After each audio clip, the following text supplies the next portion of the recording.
Septième session de la 6e mandature du Conseil économique, social, environnemental et culturel. Les conseillers nationaux édifiés sur l'impact de l'exploitation minière sur les populations des zones concernées du Mali. Les experts étaient du ministère de l'Urbanisme. Ils ont souligné la nécessité de l'application des textes en vigueur, notamment le nouveau code minier. Santé, avec cette très bonne nouvelle pour les habitants de la rive droite, un service d'accueil des urgences sera érigé dans 6 mois dans l'enceinte du centre de santé de référence de la commune 5 du district de Bamako. La cérémonie de pose de la première pierre, un compte-rendu de Bokari Koulibaly dans ce journal. D'autres bienheureux, sinon dirais-je chanceux dans cette édition. Il s'agit des jeunes qui bénéficieront des formations dans le nouveau centre de formation professionnelle de Markala. Le ministre de l'Entrepreneuriat national, Oumoussa Alsek, a procédé à l'inauguration de l'infrastructure qui a coûté près de 2 milliards de francs CFA. La correspondance de Orené Tcherni depuis Ségou. Nous allons partir à Sikasso pour rejoindre Madame le gouverneur de la région. Kanté Marie-Claire Dambélé va en croisade contre le divorce. Oui, vous l'avez bien entendu, le phénomène prend de l'ampleur dans la région. Tenez-vous bien, pour la seule année de 2024, plus de 300 cas de divorce ont été prononcés. Comment compte-t-elle s'y prendre avec la société civile? Vous le saurez avec nous. C'était là le sommaire, samedi 20h. Mesdames et messieurs, bonsoir. Merci de nous suivre. Suite des travaux de la 7e session de la 6e mandature du Conseil économique, social, environnemental et culturel. Zone minière et population était le sous-thème débattu par les experts du ministère de l'Urbanisme face aux membres du Conseil. La thématique a édifié sur l'impact de l'exploitation minière sur les populations des zones concernées du Mali. Au cours des échanges, les experts du ministère en charge de l'habitat ont souligné la nécessité de relever le défi d'une meilleure amélioration des conditions de vie des populations avec l'application des textes en vigueur, notamment le nouveau code minier, nous informe Seydou Traoré. Au regard de l'exposé des experts du ministère en charge des domaines et de la population, il apparaît clairement un lien étroit entre les questions de population et l'exploitation minière. L'exposé du sous-thème zone minière et population en 7e session ordinaire du Conseil économique, social, environnemental et culturel a fait comprendre aux conseillers nationaux l'impact direct de l'exploitation minière sur les populations. Sur un tableau de 13 communes abritant des mines, à savoir Kenyeba, Yanfoïla, Bougouni, Sikasso, Kadjolo, entre autres, il apparaît à la fois des avantages et des effets négatifs considérables de l'exploitation minière sur les populations. Le sous-thème zone minière et population est donc essentiel pour garantir que le développement du secteur minier se fasse de manière inclusive et harmonieuse en veillant au respect des droits des communautés locales et en intégrant les impératifs d'aménagement du territoire et de gestion durable du foncier. Outre les types d'emplois créés dans les sites miniers au Mali, les effets négatifs de l'exploitation minière sur les populations ont pour nom la rupture des mariages, les grossesses précoces et non désirées, les taux de fécondité élevés chez les adolescentes, la déscolarisation, entre autres. Des informations qui ont fait l'objet de débats entre conseillers nationaux et experts. Ils sont très intéressés par ces questions. Ils ont posé beaucoup de questions pour mieux comprendre effectivement les relations population, mine et de manière générale l'aménagement du territoire, le développement urbain, vraiment les questions foncières. Vraiment, parce que quand vous parlez d'exploitation minière, effectivement, vous avez tout ça. Pour améliorer les conditions de vie des populations dans les zones minières, le département en charge des domaines et de la population préconise des études et recherches pour identifier et réaliser des projets au profit des populations. Ces défis pourraient se réaliser, précisent les experts, avec l'application des modalités relatives au contenu local dans le secteur minier. De Koulouba, rendons-nous en commune 5 du district de Bamako avec cette très bonne nouvelle pour les habitants de la rive droite. Un service d'accueil des urgences sera érigé dans 6 mois dans l'enceinte du centre de santé de référence de la commune 5. L'infrastructure sanitaire est financée par la Fondation Orange pour 900 millions de francs CFA. Un joyau architectural, nous disent Bokari Koulibaly et Sidi Modibo Dambélé qui étaient à la cérémonie de pose de la première pierre. Reportage. Il est imposant et répond aux standards internationaux. C'est le futur service d'accueil des urgences du CCRF de la commune 5 de Bamako. L'infrastructure a été financé à hauteur de 900 millions de francs CFA par la Fondation Orange Mali. Doté d'équipements de pointe, le CCRF de la commune 5, une fois mis en service, sera l'un des plus modernes de la capitale. Sur une superficie bâtie de 550 m², le nouveau service d'urgence R+1 aura une capacité de 23 lits extensible à 30. Ce bâtiment sera constitué d'un hall d'accueil pour les ambulances, d'une grande salle de triage, d'une pharmacie d'urgence, de salles de consultation ainsi que d'un bloc opératoire, d'une salle de surveillance centrale et d'une salle de plâtre, de plusieurs bureaux et commodités pour le personnel médical. La réalisation de ce projet de construction et d'équipement permettra de contribuer considérablement à l'amélioration des conditions de prise en charge des cas d'urgence de la rive droite du district de Bamako, de désengorger les services existants pour la prise en charge des urgences, de réduire considérablement les risques de mortalité par une prise en charge efficace et efficiente. La rive droite du district de Bamako enregistre beaucoup de cas d'urgence, mais ne dispose que d'un seul service des urgences, celui de l'hôpital du Mali. Chaque jour que nous recevons à peu près 8 à 10 cas d'urgence qu'il faut gérer. Alors, la traversée du pont, c'est vraiment un parcours de marathon. Donc, la construction de ce centre aujourd'hui pourra vraiment nous aider à non seulement à prendre en charge très rapidement ces cas, et aussi être prêt à toutes les éventualités possibles. Dans le but d'assurer l'autonomie du service, le bâtiment sera équipé d'un forage, d'un système d'alimentation en énergie solaire, d'un groupe électrogène de 100 kVA, entre autres. La première pierre posée, le rendez-vous est donné d'ici à 6 mois pour l'inauguration et la mise en service pour le grand bonheur des citoyens. D'autres bienheureux, sinon dirais-je chanceux, Bokari Coulibaly, dans cette édition. Il s'agit des jeunes qui bénéficieront des formations dans le nouveau centre de formation professionnelle de Markala. Le ministre de l'Entrepreneuriat national, Oumou Salsek, a procédé à l'inauguration de l'infrastructure qui a coûté près de 2 milliards de francs CFA. Le dispositif devra favoriser l'employabilité de jeunes qualifiés pour le secteur. La correspondance de Honoré Tchenou et Bassi Traoré depuis Ségou.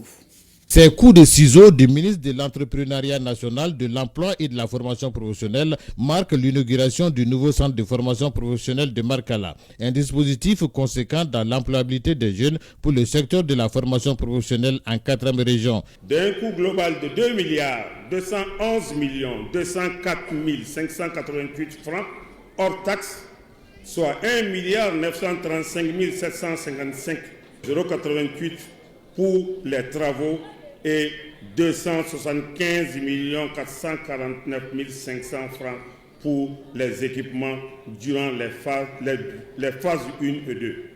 Le centre ouvre ses portes aujourd'hui, 6 février 2025, grâce au général de corps d'armée, son Excellence, j'ai nommé Assimi Goïta, président de la transition, chef de l'État.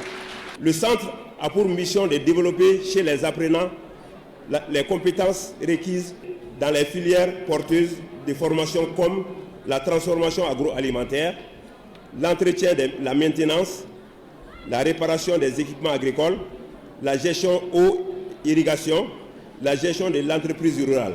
Bâti sur une superficie de plus de 5 hectares, le centre est composé d'un bloc administratif, un bloc de salle de réunion et de restauration, un bloc local technique, un atelier de gestion eau et irrigation, un atelier de maintenance, une plateforme de transformation de produits agricoles et plusieurs autres commodités. La formation professionnelle est ainsi une véritable solution d'avenir pour les entreprises en répondant directement à leurs besoins en compétences spécifiques. Je suis convaincue que les filières proposées dans le centre de formation professionnelle de Markala contribueront non seulement au développement des compétences des jeunes du Mali, mais également au renforcement de la compétitivité des entreprises, notamment celles du secteur para-agricole. Le centre de formation professionnelle qui vient d'être inauguré à Barkala répond favorablement à la volonté des plus hautes autorités à faire des centres de formation professionnelle un dispositif en lien avec les besoins du marché de l'emploi, voire de l'économie nationale. Et nous sommes dans la région, on va y rester. Je vous amène faire un tour sur les rives du Djoliba Ségou Art Festival sur le Niger. Sur place, le lancement de la 12e édition de la caravane culturelle pour la paix et la diversité. Vous vous demandez sûrement à quoi sert cette caravane. Elle a pour objet de recoudre le tissu social et comment, par des rassemblements communautaires autour des mets locaux avec des conversations très utiles. Un atelier sur le recyclage de déchets est aussi organisé. Le Burkina Faso, le Maroc et le Niger sont les pays invités de cette 12e édition de la caravane. Benoro Fofana, Siriki Balo, Namouri Cheikh Diabaté sont nos envoyés spéciaux. Caravane culturelle pour la paix et la diversité, 12e édition. Mobilisation de grand jour à la Fondation Ségou Art Festival sur le Niger autour du ministre chargé de la réconciliation nationale, général de corps d'armée Ismaël Ouagué, en compagnie de 4 autres membres du gouvernement. La caravane est un projet transsaharien mis en place par 3 festivals que sont Ségou Art Festival sur le Niger, le Festival au désert de Tombouctou et le Festival Taragalt du Maroc. Pour cette 12e édition de la caravane culturelle pour la paix, nous avons comme activité les rencontres communautaires autour des mets locaux et la diversité gastronomique des pays tels que le Maroc, la Mauritanie, le Burkina, le Niger. Nous avons d'autres activités, par exemple les conversations sous la tente Touareg avec les communautés, les représentants des communautés de l'AES. Et ensuite, nous avons d'autres activités comme le recyclage dans le cadre du circuit Ocofest, qui est un circuit des festivals verts. L'engagement du Maroc depuis toujours, grâce à la vision de Sa Majesté le roi Mohamed VI, que Dieu l'assiste, pour la paix, pour une Afrique unie, on prospère. On est là aujourd'hui pour continuer à promouvoir ces valeurs de paix et la fraternité et la réconciliation. La dite caravane vise à soutenir les actions en faveur du brassage culturel et la coexistence pacifique des peuples du Sahel. Une initiative vivement saluée ici par le ministre chargé de la réconciliation nationale. À travers ces actions culturelles, nous affirmons avec fierté que notre diversité n'est ni une source de division, ni un fardeau, mais bien un levier de coexistence pacifique et de vivre ensemble harmonieux. Conscient que notre force reste notre pluralité, le ministre Ouagué invite les pays voisins à l'union pour le bonheur des peuples. Nous tendons la main à nos frères et sœurs des pays voisins, des pays de l'AES en particulier, et du monde entier pour bâtir un avenir de paix et de prospérité. La culture est le fil invisible qui lie les peuples, qui traverse les frontières, qui crée des ponts au-delà des divergences. Elle est le vecteur universel de la paix et du respect, un langage qui parle directement au cœur des individus. La cérémonie a permis aux différentes communautés du pays de se partager les mets traditionnels, accompagnés des amis du Burkina, du Maroc et du Niger. Ces mets sont entre autres du Ouidjila, du Albaja et du Tou. J'ai bien apprécié, que j'ai bien aimé et c'est un goût énorme. À travers la gastronomie, on peut échanger des cultures, bien sûr. J'ai goûté en fait presque à tous les plats. C'est extraordinaire parce que c'est des plats différents. C'est vraiment intéressant. Moi, je trouve que c'est une très bonne initiative. Au cours de la cérémonie, le ministre chargé de la culture, Mahmoud Dafé, a été honoré par le Burkina Faso à travers son ambassadeur qui lui a remis des cadeaux. La cérémonie a pris fin par la visite des expositions par le ministre Ouagué. C'était du bon taux de Ségou, toujours au Ségou Art Festival. Sur le Niger, on vient de voir la caravane culturelle pour la paix et la diversité. Et dites-moi, qui est le mieux placé parmi les personnalités présentes à parler de la paix? Vous l'avez ou pas? Oui, c'est le ministre de la Réconciliation, de la Paix et de la Cohésion nationale. Le général de corps d'armée Ismaël Ouagué prend part aux festivités, comme vous l'avez vu, et il fera entendre que toute l'architecture du gouvernement est en mode culture, chacun dans son domaine pour l'atteinte des objectifs de l'année de la culture. Envoyés spéciaux dans la cité des Balanzans, Cheikh Oumar Sangaré, Sidiki Balo. C'est une tradition au festival sur le Niger. Les samedis matins, les communautés se rencontrent pour parler de paix. Ce samedi, la particularité est la présence du général de corps d'armée Ismaël Ouagué, ministre en charge des questions de réconciliation aux côtés de son frère Mahmoud Dafé de la culture. Sous une tente Touareg, symbole de protection, et autour du thé, la paix se construit et le thème central du festival sur le Niger, à savoir diversité culturelle, paix, unité, est débattu sans langue de bois. Le sujet de cette année, c'est autour de 3 grandes questions. La première question, c'est comment est-ce qu'on peut penser la paix lorsque chacun a sa définition dans un pays dans lequel on est plus de 250 cultures. 2, comment on peut poser la question de la paix alors que les gens ont des ressentiments personnels ou des ressentiments de groupe. Et enfin, dans un espace confédéré, qui est le nôtre, comment est-ce qu'on peut faire pour consolider la paix, pour installer quelque chose qui, les années durant, va nous permettre d'exister et d'être ensemble. C'est des passionnés, hein, c'est les mêmes personnes, ils sont toujours là, ils croient à la paix, ils croient à la réconciliation. Je pense que, monsieur le ministre, vous nous donnez une chance extraordinaire à mes amis, à nos frères et sœurs. Au cours de son séjour à Ségou, le ministre Ouagué a visité plusieurs structures du groupe Corée Art et Culture GECAC, comme le musée Corée de l'Art et de l'Artisanat, l'Institut Corée des Arts et Métiers ICAM et des expositions d'art plastique.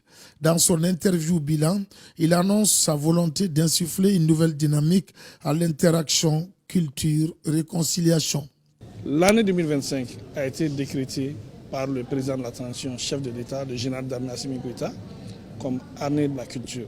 Dans la mesure où l'objectif de mon département, c'est aller vers une paix durable, forcément, je prends cette opportunité pour m'associer encore plus intimement avec mon collègue des cultures pour travailler sur mes objectifs, sachant que la culture est le vecteur essentiel de la réconciliation, de la paix.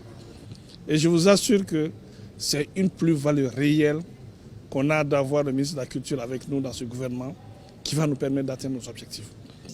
Quand la culture inspire le modèle de vivre ensemble, la paix prend des dimensions endogènes. Et nous sommes nombreux à ne pas être sur place physiquement à Ségou, mais le RTM nous permet de voyager et de vivre cette 21e édition de Ségou Art Festival sur le Niger. Voyons ensemble ce défilé de mode qui met en valeur le pain tissé malien. La vision des organisateurs est la valorisation et la promotion des pains tissés en créant une forte connexion entre les Maliens et cette étoffe identitaire.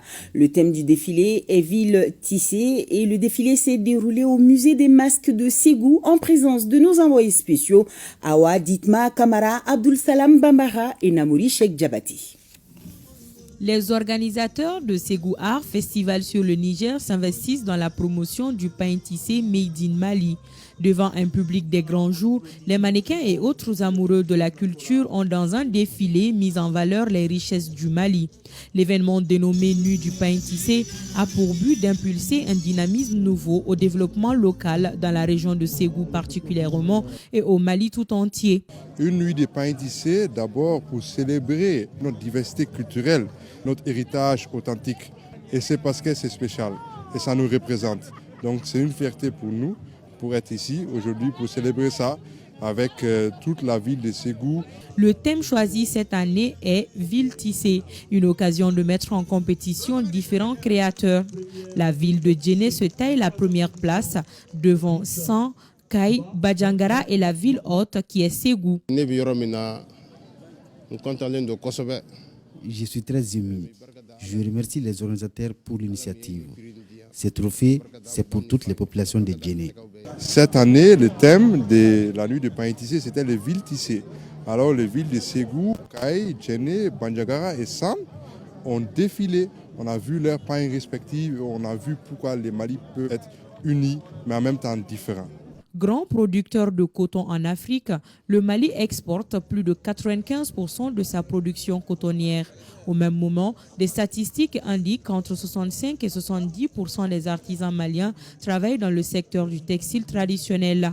Dans un tel contexte, toutes les initiatives qui sont de nature à augmenter le taux de la transformation du coton malien et de donner de la valeur ajoutée au travail des artisans méritent une attention particulière de la part des autorités. Ce festival aussi, c'est un cadre d'échange, de valorisation de nos connaissances, de nos potentialités maliennes.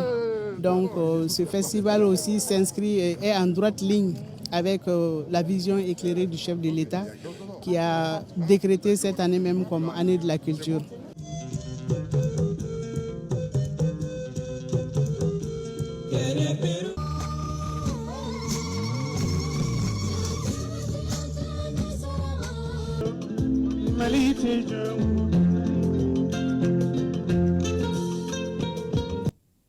Voilà, Madame le ministre vient de le dire, sachez que 2025 a été décrété année de la culture et à travers Ségou Art Festival sur le Niger, nous constatons déjà qu'artistes et autorités mettent les bouchées doubles pour gagner le pari et on va y arriver. Arriver également à conjurer le sort.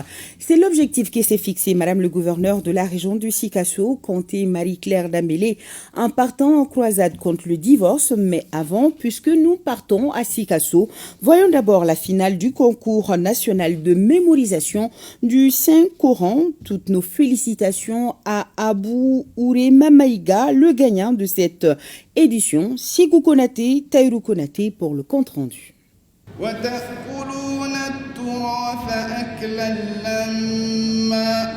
Pour cette édition 2025 du concours national de mémorisation du Saint-Coran, délocalisé à Sikasso pour la première fois, les initiateurs ont réussi le pari de la mobilisation, avec une participation record de 19 régions et les districts de Bamako. Un total de 23 candidats. Après la phase préliminaire, 5 candidats se retrouvent pour la finale.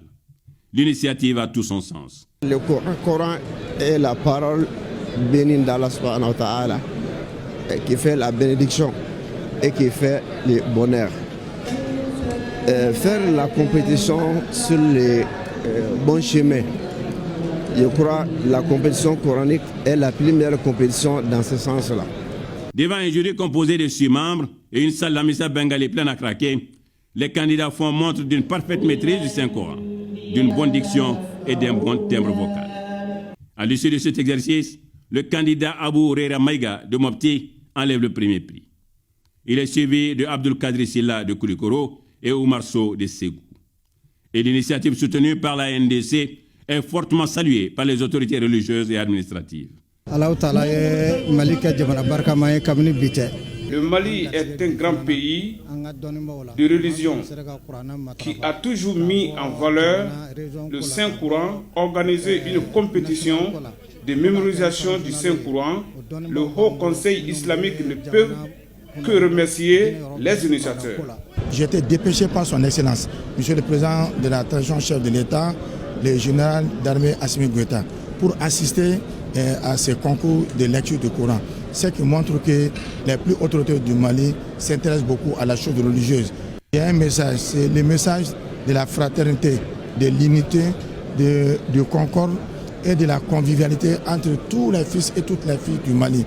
Ça a été possible parce qu'il y a vraiment la cordialité entre les gens, parce qu'il y a vraiment une parfaite coordination entre vraiment les autorités et les autorités religieuses. À l'heure des récompenses, les lauréats de la phase régionale ont été les premiers à recevoir leur prix des mains de la chef de l'exécutif régional. Et pour le concours national, les 3 premiers ont reçu chacun un billet d'avion pour le Hajj 2025, les 4e et 5e des billets d'avion pour la Omra accompagnés d'enveloppes. Rappelons que c'est par la visite de courtoisie à la notabilité que le ministre Koné, parrain de cet événement, a entamé ce séjour à Sikasso. On en vient à présent au divorce qui préoccupe véritablement les populations de Sikasso. Oui, parce que le phénomène prend de l'ampleur dans la région.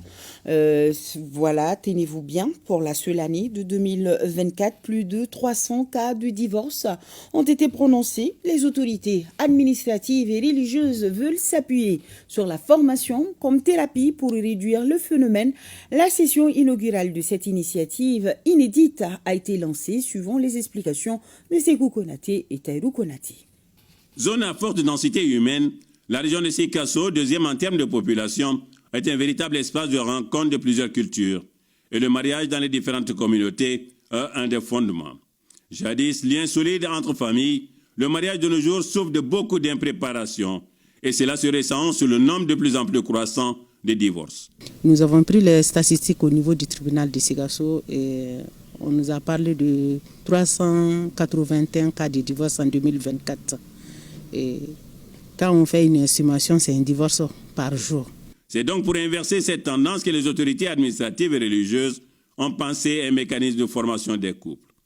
Et pour cette session, ils sont environ 40 couples en voie de s'unir en union ou même en instance de divorce. Le grand thème de la session, c'est le mariage à l'épreuve du temps. Et le sous-thème, c'est le consentement pour le meilleur et pour le pire. Comment se faisait le mariage avant, alors que les intéressés ou les candidats eux-mêmes ne se connaissaient pas. Mais ce mariage-là durait.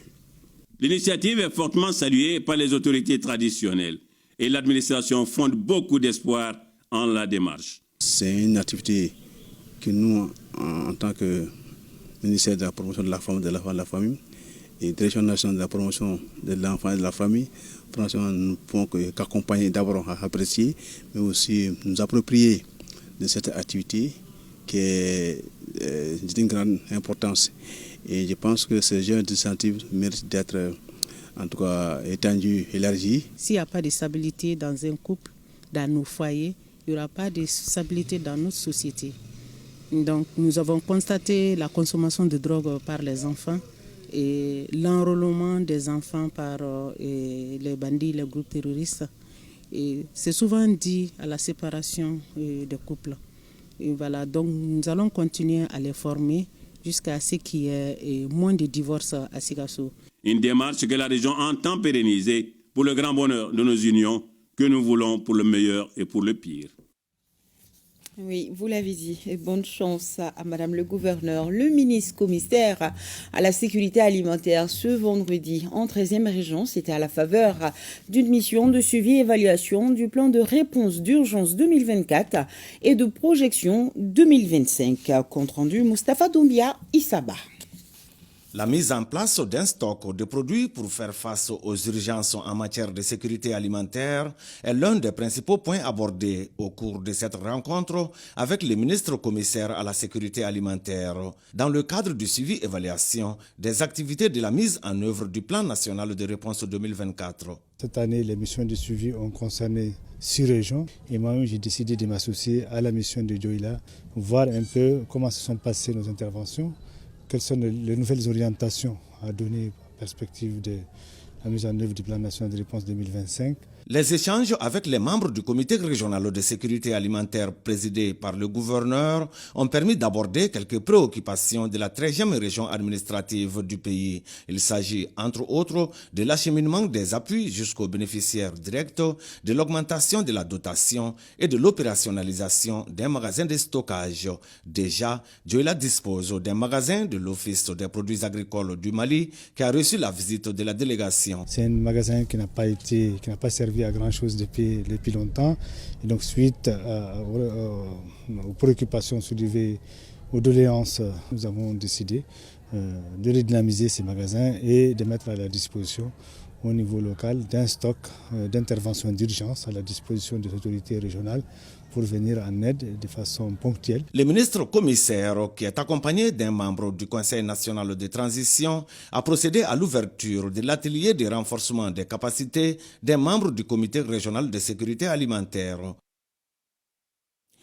49e anniversaire de la création de l'armée de l'air célébré ce jeudi à l'aéroport Korogusu de Gao. Occasion pour les anciens aviateurs de l'armée de l'air de partager leurs expériences, mais aussi de féliciter et encourager les jeunes pour le travail abattu sur les théâtres des opérations dans le combat mené contre les envahisseurs et le terrorisme. Agali Ag Agissa Alassane Amadou. Créer une armée professionnelle, structurée et bien équipée. Voilà ce qui justifie ces échanges d'expériences entre les experts de l'armée de l'air. Cette rencontre Inscrite dans le cadre des festivités de la célébration du 49e anniversaire de l'armée de l'air, ce 6 février a permis aux premiers responsables de cette composante de l'armée malienne de camper le débat sur l'évolution de sa structure de 1976 à nos jours. La vision que je vous présente là a été développée en 2020 avec une projection quinquennale donc qui s'achève cette année en 2025 et qui est en cours de renouvellement, de réorientation pour nous permettre de créer l'armée de l'air 2030. Le général de brigade Diarra n'a pas manqué d'évoquer la consolidation du partenariat avec les autres armées de la Confédération des États du Sahel. Autre thématique développée lors de cette conférence, la synergie entre l'armée de l'air et l'Agence nationale de l'aviation civile ANAC. La gestion de l'espace aérien, la recherche et le sauvetage sont les principales missions partagées par les deux structures, a laissé entendre le second conférencier. Nous, les anciens de l'armée de l'air, nous sommes des conseillers. Nous ne sommes pas des décideurs. Cela ne va pas faire défaut. Vraiment, nous sommes fiers de vous. Avec cette parade aérienne, j'avoue que ça m'a fait une palpitation. Non, je ne peux pas l'exprimer. Quand les deux albatros sont passés serrés à basse altitude, ils sont repassés encore en effectuant le tonneau à basse altitude. Et quand j'ai vu le Mi-8 se faufiler entre les installations, là, ça m'a impressionné. La dextérité de ces jeunes. Les anciens, comme le veut la tradition malienne, ne sont pas venus à Gao main vide. Ils ont remis au commandant de la 3e région aérienne, le colonel Alou Koulibaly, une enveloppe et quelques sacs d'oranges pour soutenir leurs cadets malades. La prestation des comédiens a donné un éclat à cette rencontre.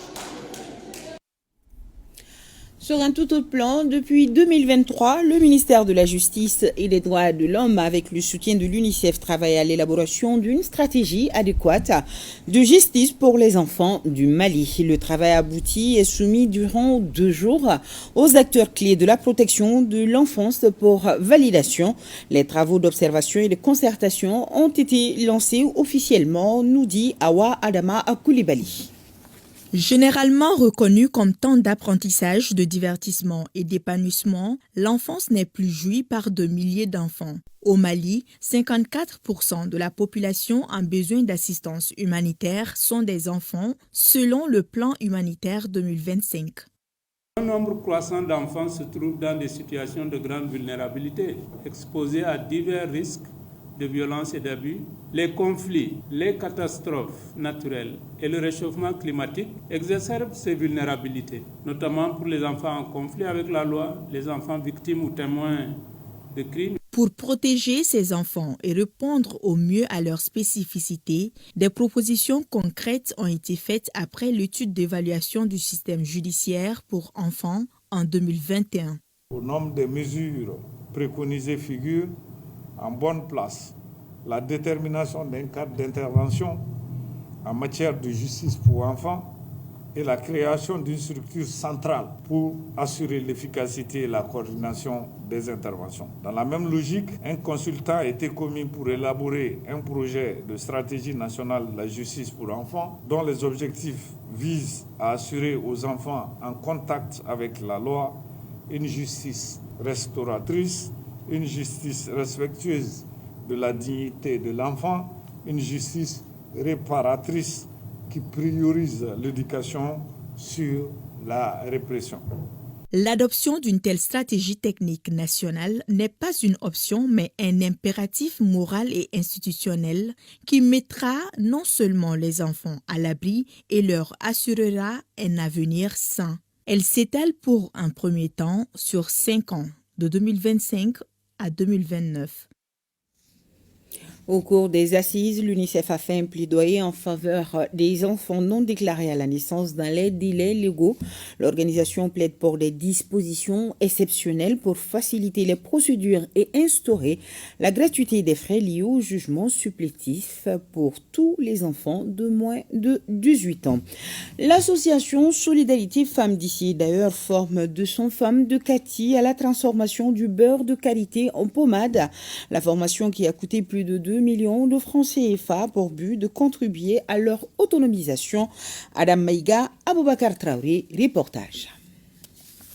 Elles sont 200 femmes de la commune urbaine de Kati à assister à cette formation sur la transformation du beurre de karité.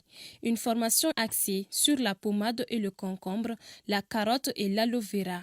L'objectif est de valoriser la consommation de ces produits locaux et d'assurer l'autonomisation des femmes. Quand une femme apprend de la pommade, vraiment c'est une bonne chose, puisque chaque jour, les femmes mettent de la pommade. Consommer malien. C'est ça l'avantage. Cette œuvre socio-économique est de l'ASFIA, Association Solidarité Femmes d'ici et d'ailleurs. Le financement de la formation, ça part dans les 2 millions. Et nous demandons aussi à ces femmes, après la formation, qu'elles continuent à produire, qu'elles continuent à utiliser elles-mêmes. Nous nous réjouissons de cette belle initiative portée par l'association ASFIA qui s'inscrit pleinement dans les efforts de promotion et d'autonomisation des femmes. Je réitère notre reconnaissance aux organisateurs, aux partenaires techniques et financiers, ainsi qu'à toutes celles et ceux qui, de près ou de loin, contribuent à la réussite de cette noble mission. En matière de formation, l'ASFIA n'est pas au premier coup d'essai. Par le passé, nombreuses femmes de Kati ont été formées sur, entre autres, en coupe et couture, en savonnerie, en perlage et en maquillage. Lancement de la plateforme numérique dénommée Saria Komu, en français qu'est dit la loi. Il s'agit d'une bibliothèque virtuelle en ligne qui permet d'accéder facilement à les informations judiciaires. Composée de sites internet et d'une application, cette innovation technologique est le fruit d'une collaboration entre Avocats sans frontières Canada et l'association DMSO. Bokari Koulibaly, Siriki Koulibaly nous présente l'outil virtuel. Voulez-vous booster vos connaissances et compétences ? Avoir des réponses à certaines interrogations en matière de droit sans vous déplacer, eh bien c'est désormais possible. Grâce à la plateforme numérique Saria Komu ou qu'est dit la loi, il vous suffit d'une connexion Internet, d'un smartphone ou d'un ordinateur et le tour est fait. Les thématiques qui sont concernées sont le droit de la famille, l'esclavage par ascendance, les violences basées sur le genre, le droit à la santé sexuelle reproductive, le droit à la succession. Et dans le droit humain en général, on va trouver comme la Constitution, comme le Code pénal qui touche à ces différentes thématiques. Donc vous allez trouver de la législation, vous allez trouver de la jurisprudence. Donc c'est vraiment pour faciliter cet accès à la documentation juridique. Conçue par Avocats sans frontières Canada et l'association DMSO, la bibliothèque virtuelle en ligne Saria Komu est accessible même hors connexion. Elle a été mise en place dans le cadre du projet JUPAX, appui à la justice et la paix au Mali. On a voulu la rendre accessible par tous les moyens possibles, c'est-à-dire par ordinateur, par téléphone, y compris hors connexion, avec la possibilité, lorsque la connexion existe, de faire les mises à jour, mais de pouvoir consulter la plateforme hors connexion, ce qui est important pour que cette plateforme soit un outil dans toutes les régions, dans toutes les zones du Mali. C'est un outil d'accès au droit. Et vous le savez, JUPAX est un projet d'accès à la justice et au droit, d'appropriation des droits et d'autonomisation par le droit. Disponible sur App Store et Play Store, le logiciel d'information juridique Saria Komu dispose également d'un site internet. Il est rendu possible grâce au financement de l'État canadien. Les responsables du Comité international de solidarité africaine face aux journalistes pour parler de la tenue de la Grande Nuit de la cohésion sociale et de la solidarité africaine, appelée Célébrons-nous vivants. L'événement va rendre hommage aux Maliens qui incarnent les valeurs de réussite à titre intime. Daoula Kone nous en parle. Trop souvent, les figures inspirantes ne sont pas reconnues qu'à titre posthume. Le Comité international de solidarité africaine CISA veut inverser cette tendance et rendre hommage aux fils et filles du Mali qui incarnent les valeurs de réussite à titre intime, c'est-à-dire les récompenser de leur vivant. Pour cela, il organise une nuit pour honorer leur engagement et leur dévouement. Il s'agit de la grande nuit de cohésion sociale et de la solidarité africaine baptisée « Célébrons-nous vivants ». Bamako s'apprête à vibrer donc au rythme de cette grande nuit du mérite. Les responsables du CISA l'ont fait savoir aux hommes de médias au cours d'une conférence de presse. Il va falloir que nous renversons la courbe et nous disons merci à ceux qui ont fait quelque bien à leur communauté. Et ce n'est qu'un départ.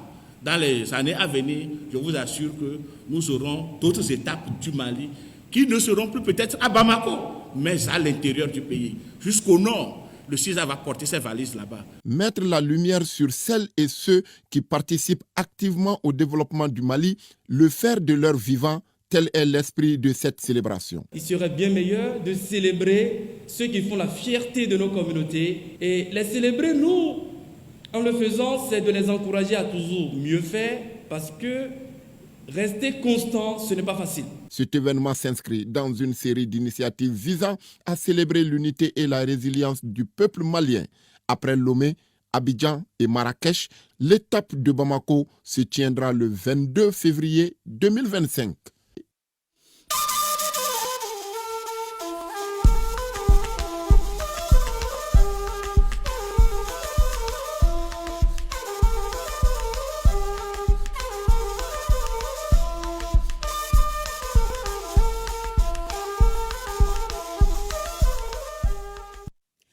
Au Burkina, fin de la session sur le dialogue annuel gouvernement-syndicat. Il a porté sur l'examen de la mise en œuvre. La session a plutôt porté sur la mise en œuvre des engagements de 2015, 2016 et 2021, ainsi que sur l'examen des réponses du gouvernement au cahier de doléances du 1er mai 2022. Et sur le dernier point, 13 revendications ont trouvé des réponses satisfaisantes. Sizi Lassina Ouattara, bienvenue Taoussa, compte rendu. Gouvernement et organisation syndicale des travailleurs au terme de 2 jours d'échange. Était inscrit à l'ordre du jour l'examen des engagements de 2015, 2016 et 2021 du gouvernement et les réponses vis-à-vis des doléances du 1er mai 2022. Des doléances dont 13 ont trouvé des réponses satisfaisantes sur 31. Le gouvernement a pris les engagements sur lesquels les partenaires sociaux ont sollicité des échéances. Relativement à la ratification des conventions 181 et 189 de l'OIT, respectivement sur les agences d'emploi privées et le travail domestique, le gouvernement s'engage à poursuivre le processus de ratification des 2 conventions. Concernant la finalisation et l'adoption du projet de loi portant Code du travail, le gouvernement s'engage à faire adopter le projet de loi portant Code du travail. En ce qui concerne la mise en œuvre du check-off, le gouvernement s'engage à transmettre le formulaire type de demande de cession volontaire de salaire aux organisations syndicales. Les autres engagements concernent la relecture de la loi portant régime juridique applicable aux emplois et aux agents des EPE, le reversement des chauffeurs en catégorie D, la relecture de la loi portant liberté d'association, entre autres. Nous voudrons donc dire aussi que cette rencontre a été pour nous l'occasion de manifester l'engagement du gouvernement à être à l'écoute des attentes légitimes des populations. Et nous voudrions que ce soit l'occasion aussi qui soit donnée à tout le monde de voir une occasion d'unir nos actions pour parvenir donc à la victoire finale qui est celle de la lutte contre le terrorisme. Les échanges que nous avons eus étaient cordiaux et nous pensons bien que ça va se poursuivre. Je pense que c'est ça qui est important. Nous sommes des partenaires sociaux et nous souhaitons qu'on puisse garder le contact, qu'on puisse continuer à échanger sur des questions qui concernent le monde du travail. Ont également fait l'objet d'attention les conditions de retour des travailleurs dans les zones à fort défi sécuritaire, l'opérationnalisation de l'assurance maladie universelle, la révalorisation des pensions des travailleurs retraités et la liste n'est pas exhaustive. Le ministre de l'Hydraulique, de l'Assainissement et de l'Environnement du Niger à l'usine de traitement d'eau de Goudel pour constater l'arrivée des lamelles commandées. Ces lamelles vont remplacer les anciennes afin d'intensifier la production et l'approvisionnement en eau potable des populations de Niamey. Lawali Moutari Maïnassara et Ousmane Konaté pour le reportage. Accueillis par les directeurs généraux de la Société de patrimoine des eaux du Niger SPEN et la Nigérienne des eaux NDE, le ministre de l'Hydraulique, de l'Assainissement et de l'Environnement, le colonel Maïzama Abdoulaye, s'est fixé 2 objectifs à travers cette visite. S'assurer d'abord de l'acquisition des lamelles commandées devant servir à remplacer les anciennes devenues vétustes et dégradées par le temps. Donner ensuite des instructions fermes aux responsables pour les travaux de remplacement dans une période période maximum de 2 semaines au vu de l'approche du mois béni de Ramadan afin de soulager les populations de Niamey dont la demande s'intensifie à cette période. Le plus gros du problème, c'est au niveau de ces lamelles-là. Vous avez vu comment elles sont en train de s'effriter, de casser. Il fallait les remplacer. Plus tard le lundi, les techniciens seront à pied d'œuvre pour 2 semaines pour remplacer ces lamelles. Ce qui va nous permettre en tout cas de rehausser notre production qui est de l'ordre de 40 000 m3 jour. Une visite beaucoup appréciée par les structures sous tutelle, à savoir la SPEN et la NDE, qui ont à l'occasion explicité le déroulement des dits travaux. Nous sommes en train également d'envisager la remise en état de l'unité compacte de potabilisation de 15 000 m3 jour, toujours au niveau de cette usine, qui est également en difficulté de fonctionnement depuis quelques années. Donc parallèlement à la rénovation de la filière 4, cette unité compacte de potabilisation sera également mise dans des conditions d'opérationnalisation qui vont permettre encore de compléter la capacité de production de l'usine de Goudel de 15 000 m3 jour supplémentaires. On a fait des séances de travaux pour mettre en place des actions sur instruction du ministre de l'Hydraulique pour pouvoir rapidement corriger ces insuffisances. Pour dire que durant toutes ces années, 22 ans, ces contrats avec la société La Seine, donc opéré par Veolia, ça a été un contrat très déséquilibré. Aujourd'hui, avec la nationalisation, c'est pratiquement tous les bénéfices vont nous permettre de renouveler et de remettre vraiment en état de fonctionnement optimal toutes les installations. Le colonel Maïzama Abdoulaye s'est rendu également au niveau de l'unité compacte de production et du magasin de stockage des produits chimiques de traitement. Autre bonne nouvelle à ce niveau, une diminution significative des produits chimiques et la réduction en termes de coûts pour le contribuable nigérien. Nous avons mis à profit cette visite pour visiter au niveau du magasin un nouveau produit que nous avons, qui vient remplacer pratiquement 3 produits que nous utilisons. C'est un plus par rapport à un gain de l'ordre de plus de 150 millions, en tout cas par an, à comparer à l'achat des autres produits. Le troisième avantage par rapport à ces produits, il est produit dans un pays de l'AES. Cette avancée marque ainsi un tournant décisif dans la production et l'approvisionnement en eau potable pour les populations à l'aube de la canicule et du mois béni de Ramadan, période réputée pour une forte consommation en eau.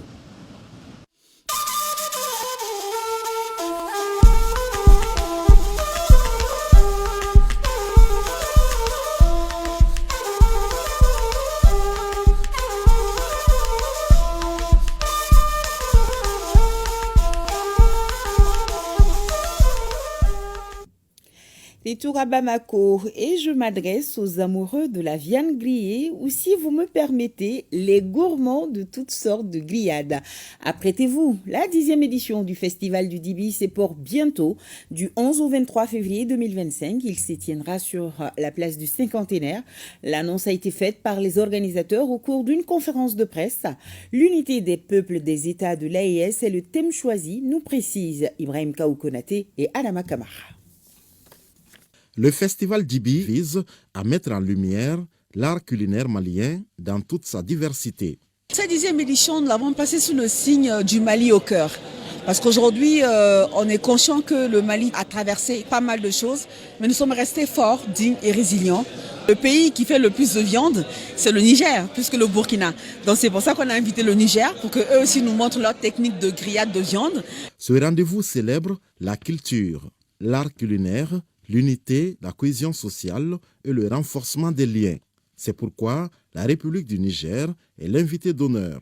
C'est là pour renforcer la cohésion sociale entre les pays de l'AES. Au nom de tous les ressortissants nigériens, je remercie les organisateurs. Nous leur rassurons de notre pleine participation. Cela fait 10 ans maintenant que nous participons à cet événement culturel et gastronomique. Je donne l'engagement aux festivaliers qu'on va mettre tout en œuvre pour qu'il n'y ait pas de rupture de viande. Ça donne envie.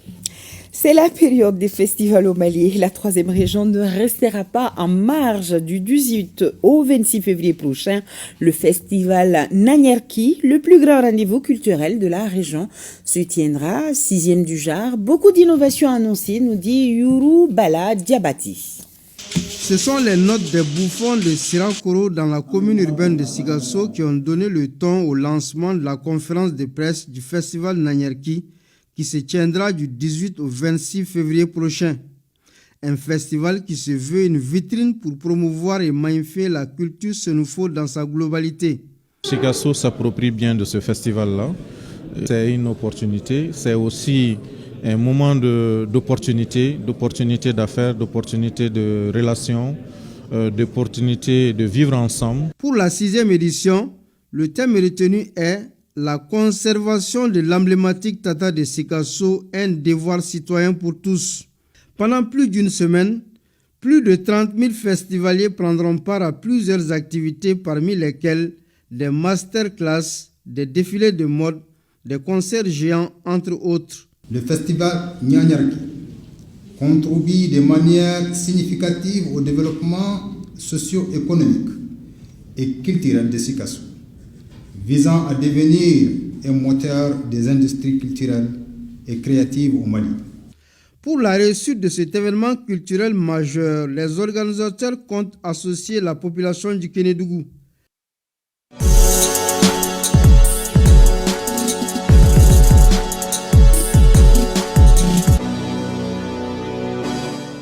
Siragatou Sissé, bonsoir. Bonsoir, Alors, on va t'accueillir avec tous ces festivals. Il y a le festival du Dibi, il y a le festival Nanyerki. Lequel vous préférez? Le festival Dibi. Oh, ça, je le savais. Alors, nous allons parler de sport. La FEBA Foot veut anticiper sur les choses. Elle a animé ce matin une conférence de presse pour donner les grandes lignes de la préparation des équipes nationales, toutes catégories confondues, prêtes à défendre les couleurs du pays. Siragatou. Oui, le principal conférencier Modibo Koulibaly, 3e vice-président de la FEMA Foot, a évoqué tous les aspects liés à la préparation des différentes sélections nationales engagées dans les compétitions de la CAF et de la FIFA en 2025 et 2026. On l'écoute au micro d'Ari Dumatina et Aboubakar Traoré. La réussite d'une équipe dépend de la préparation. On va commencer par les U17. L'entraîneur nous a envoyé un plan de préparation en 4 phases. Les 2 premières phases n'ont pas pu être exécutées comme l'entraîneur l'a souhaité. Parce que quand nous avons reçu le programme de préparation de l'entraîneur, nous l'avons envoyé immédiatement à la Direction nationale des sports, c'est-à-dire au département, parce que vous n'êtes pas sans savoir que les équipes nationales, c'est le département en fait qui s'en charge essentiellement. Nous apportons notre aide technique. Les 2 premières phases ne peuvent pas être prises en charge par le département. Mais la fédération a été de colmater un peu la situation en collaboration avec l'entraîneur. Nous avons mis quand même l'équipe en préparation et pour les 2 premières phases. Maintenant, elle continue cette préparation et la 3e et la 4e phase, normalement, vont commencer bientôt. Je profite pour saluer quand même tout ce que l'État fait pour les équipes nationales. Nous sommes en train de nous débrouiller pour trouver des matchs amicaux.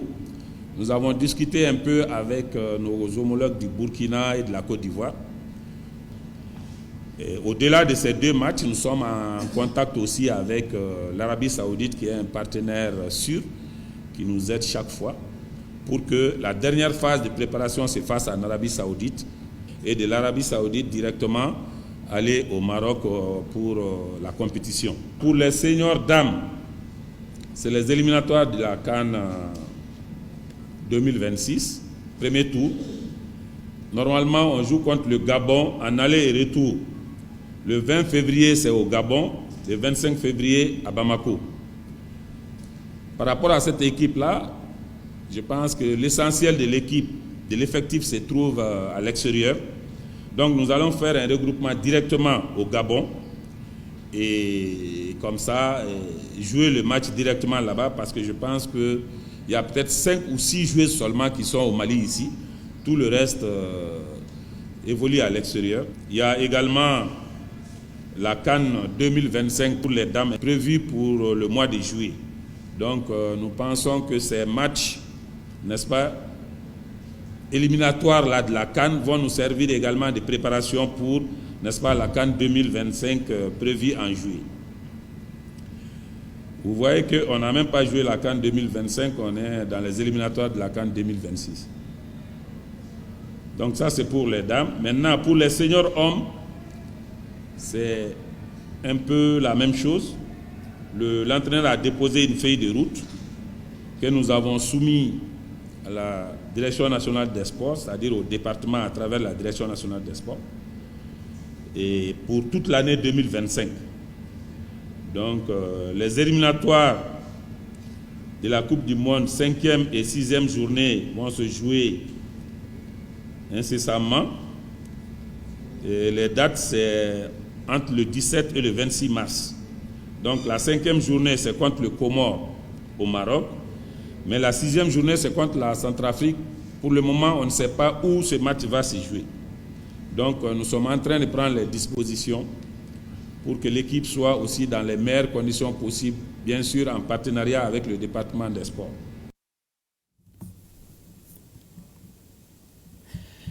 Un mot du championnat national professionnel de Ligue 1. La 12e journée s'est poursuivie cet après-midi avec 3 matchs. Succès 1-0 de l'Union sportive de Bougouni sur l'Union sportive de Bougouba. Bon début du nouvel entraîneur Ismaël Gagné.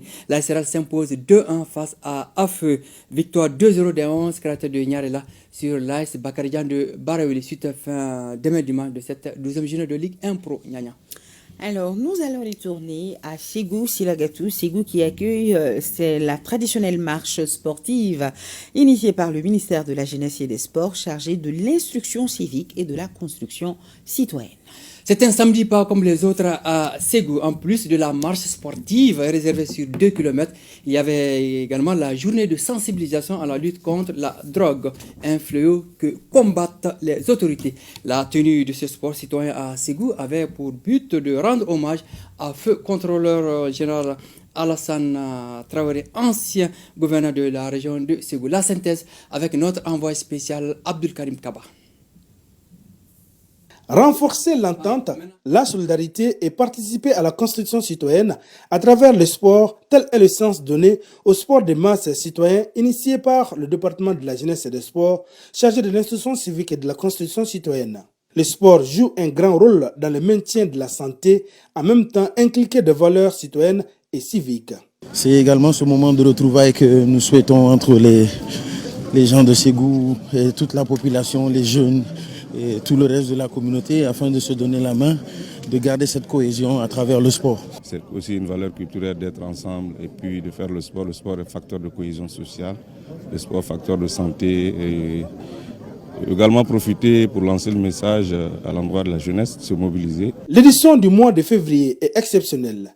Elle est couplée à la journée de sensibilisation sur les effets néfastes de la drogue, surtout en milieu jeune. Aujourd'hui, la drogue, ça touche tout le monde. Hein. Ce n'est plus une question seulement d'une tranche d'âge. Aujourd'hui, nous avons toute la population qui est là dehors à nous accompagner. Et je pense que nous voulons profiter de ce moment pour attirer l'attention de tout le monde, pour dire que chacun a un rôle à jouer. Il ne s'agit pas de dire seulement que ce sont les jeunes qui sont en train de consommer, mais même les familles doivent jouer un rôle aujourd'hui afin que chacun puisse de son côté sensibiliser et attirer l'attention que la drogue aujourd'hui détruit.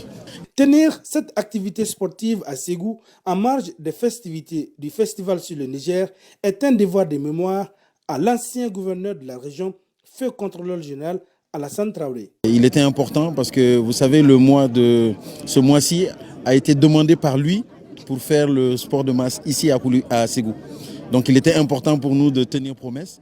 C'est lui qui l'avait demandé et nous avons finalement décidé de garder cela et de faire ce tour-là à son hommage afin de se rappeler de tous ces bons moments que nous avons passés avec lui, de tout son engagement ici pour la région et également aussi faire des prières pour lui. Le sport de masse citoyen à Ségou aura tenu toutes ses promesses, en témoigne la mobilisation et l'ambiance donnée à cette occasion. Voilà, nous sommes à Ségou. Rendez-vous également est pris avec Awa Ditma Kamara et toute son équipe pour le journal spécial consacré au festival sur le Niger. C'est tout pour l'actualité sportive de ce samedi. C'est qu'il fallait retenir. Alors, merci. Vous pouvez suivre juste après ce journal les informations météorologiques, une présentation de Aïssata Diawara. Je vous remercie pour votre aimable attention. Je vous souhaite un excellent week-end. Et Ségou, si vous nous entendez, grand merci à tous. À tous nos téléspectateurs de là-bas, bonsoir et à demain. Bonsoir, c'est la gâteau. Bonsoir à vous. À demain.